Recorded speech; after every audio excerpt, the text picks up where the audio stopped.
The devil CEO भाग 1. एक intern म्हणून ही आयुष्यातली सर्वात मोठी संधी होती खरी, पण मायराला जराही कल्पना नव्हती की याच एका प्रोजेक्टमुळे तिचं संपूर्ण आयुष्य कायमचं बदलून जाणार होतं. मुसळधार पावसाने अख्ख्या मुंबईला आपल्या कवेत घेतले होते. आभाळात काळ्या ढगांची दाटी झाली होती आणि विजेचा कडकडाट रस्त्यांवरच्या दिव्यांनाही फिका पाडत होता. रस्त्यांवर पाण्याचे लोट वाहत होते. अशा त्या तुफानी संध्याकाळी एका जुन्या बस स्टॉपच्या शेडखाली मायरा उभी होती. पांढऱ्या रंगाचा साधा पण नजाकेदार चुडीदार, खांद्यावर सावरलेली ओढणी आणि एका हातात धरलेली निळी छत्री. थंड वाऱ्याच्या झुळकेने तिच्या चेहऱ्यावर येणाऱ्या ओल्या केसांच्या बटा ती पुन्हा पुन्हा कानामागे सारत होती. तिच्या हातातली फाईल भिजणार नाही याची ती पूर्ण काळजी घेत होती, कारण त्यात तिच्या करिअरचे स्वप्न होते.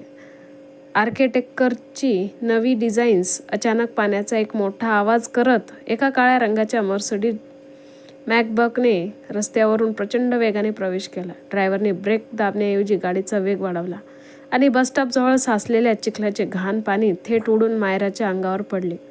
तिचा पांढरे शुभ्र कुर्ता एका क्षणात चिखलाने माखला. हातातील फाईलवरही पाण्याचे डाग पडले.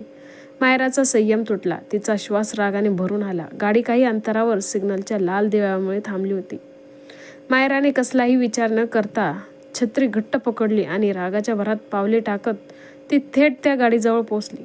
तिने कोणतीही भीती न बाळगता बंद असलेल्या काळ्या काचेवर आपल्या तळहाताने दोनदा जोरात थाप मारली. ठक ठक. आतून कसलीही हालचाल झाली नाही. काही सेकंदाच्या भयानक शांततेनंतर त्या गाडीची टिंटेड काच अतिशय संथ गतीने खाली सरकली.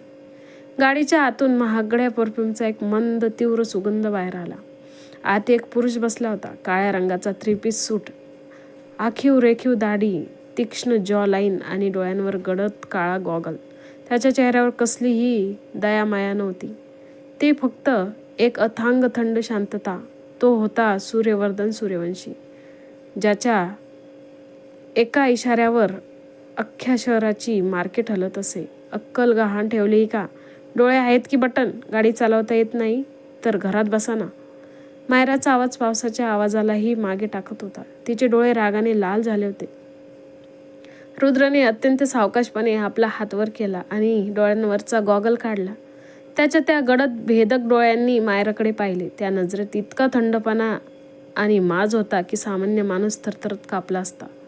त्याने तिला डोक्यापासून पायापर्यंत पाहिले. पावसात भिजलेली, रागाने फुरफुरणारी पण तरीही डोळ्यांत स्वाभिमानाची आग जळत असलेली ती मुलगी. रुद्रच्या चेहऱ्यावर कसलाही पश्चाताप उमटला नाही.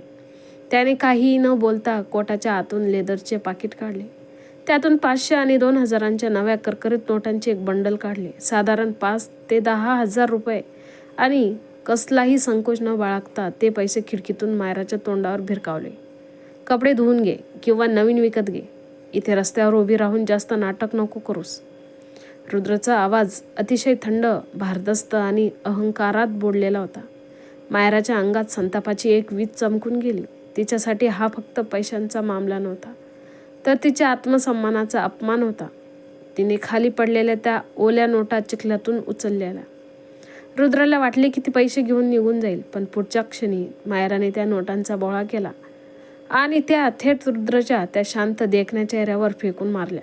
नोटा रुद्रच्या गालाला लागून त्याच्या लॅपवर पडल्या. गाडीत बसलेला त्याचा ड्रायव्हर भीतीने श्वास रोखून बसला. श्रीमंतीचा माज तुमच्या घरात दाखवा मिस्टर. मायरा त्याच्या अगदी जवळ झुकून डोळ्यात डोळे घालून म्हणाली, पैसे फेकून लोकांची तोंड बंद करायची सवय असेल तुम्हाला, पण प्रत्येकाचा स्वाभिमान विकत घेता येत नाही. तुमच्या या घाणेरड्या पैशांपेक्षा माझ्या या माखलेल्या कुर्त्याची किंमत लाखपटीने जास्त आहे. एवढे बोलून मायराने एक तीव्र तिरकस कटाक्ष टाकला.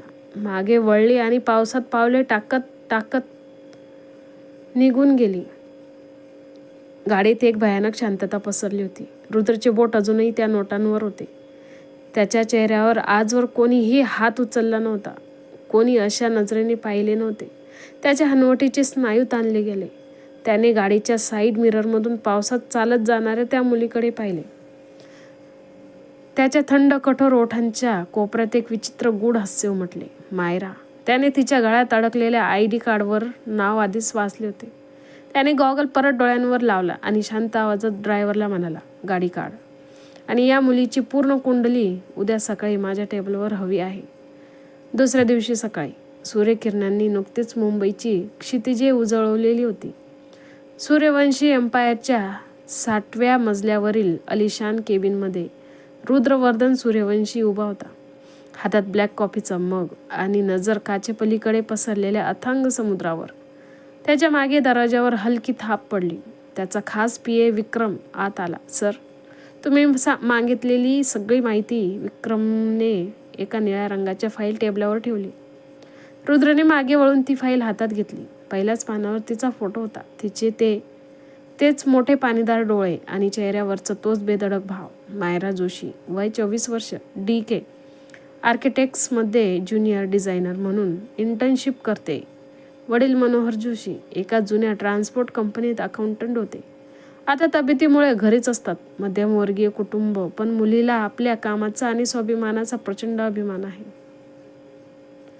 विक्रमने माहिती दिली. रुद्रच्या ओठांवर कालच्या सारखेच एक थंड गूढ हास्य उमटले. DK आर्किटेक्ट्स म्हणजे तीच कंपनी ना, ज्यांनी आपल्या नव्या सूर्यवंशी विलाच्या इंटिरियरसाठी टेंडर भरलंय? हो सर. Call them. प्रेझेंटेशन आज दुपारी 11 वाजता आपल्या हेड ऑफिसमध्ये होईल. आणि एक अट, त्यांच्या प्रेझेंटेशनमध्ये टीममध्ये ही मुलगी मायरा मुख्य प्रेझेंटर असली पाहिजे, नाहीतर डील कॅन्सल. रुद्रने कॉफीचा घोट घेत हुकूम सोडला. दुपारी 11 वाजता सूर्यवंशी हेडक्वार्टर्स समोर मायरा प्रचंड घाबरलेली होती. तिच्या बॉसने मिस्टर कुलकर्णी यांनी तिला घाईघाईत तयार केले होते. कंपनीला एका रात्रीत मिळालेली ही संधी तिच्यासाठी आयुष्य बदलणारी ठरू शकत होती. तिने आकाशी रंगाची कॉटनची साडी नेसली होती. केस साधेपणाने मागे बांधलेले आणि हातात लॅपटॉपची बॅग. बोर्डरूमचे भव्य काचेचे दरवाजे उघडले. मायरा आणि तिचे बॉस आत गेले. लांबच लांब ओव्हल टेबलच्या पलीकडे फक्त एकच माणूस मुख्य खुर्चीवर पाठ फिरून बसलेला होता. गुड मॉर्निंग सर, आम्ही DK डिझायनर्सकडून. मिस्टर कुलकर्णी भीतीने थरथरत म्हणाले. ती रिव्हॉल्विंग चेअर हळूहळू फिरली. मायराचे डोळे विस्पारले. तिच्या हातातील फाईल निसटून टेबलावर पडली. तिच्या छातीची धडधड एका क्षणात वाढली. असं काय बघितलंय मायराने? जाणून घ्यायचं असेल तर आत्ताच माझ्या चॅनलला लाईक, शेअर आणि सबस्क्राईब करायला विसरू नका. आणि कथा कशी वाटली तुम्हाला कमेंट करून नक्की सांगा. धन्यवाद.